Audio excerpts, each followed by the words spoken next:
ururka dhaqaatiirta Soomaaliland xubna ka dhammaan dhaqaatiirta waddanka ka hawlgasha wax xiriirna lama soo sameyn lama soo xiriirin imaantikiisna lama soo socodsiin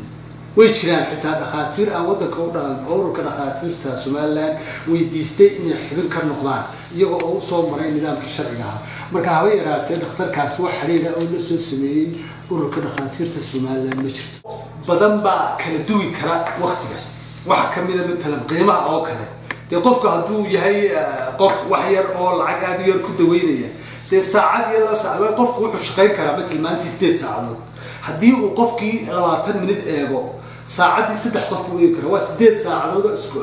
isku jooga haduu qofku shaqeeyo waxa weey 8 aad ku dhufatay 3 xawaabis oo 4 qof uu eegi karaa waana macquul 4 qof inuu maalintii eego laakiin hadaad maqasho qof kala boqol baan eegaya iyo qof waxa eegaya konton حتى مواطنين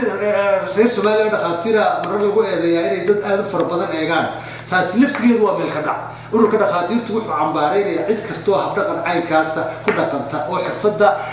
dhakhtarnimada ku shaqeysanaysa ama muwaadin ha ahaado ama ajaanib ha ahaado qofkuna waa patient ama bukaana ama ajaanib ha ahaado ama muwaadin ha ahaado xuquuq isku mid ah ila ilaaliye marka dhaqaatiirta waddanka u dhalatay iyo kuwa ajaanibkaaba waa inay tixgeliyaan waqtiga ay ku eegi karaan qof si ay u dhameystiraan xogtiisa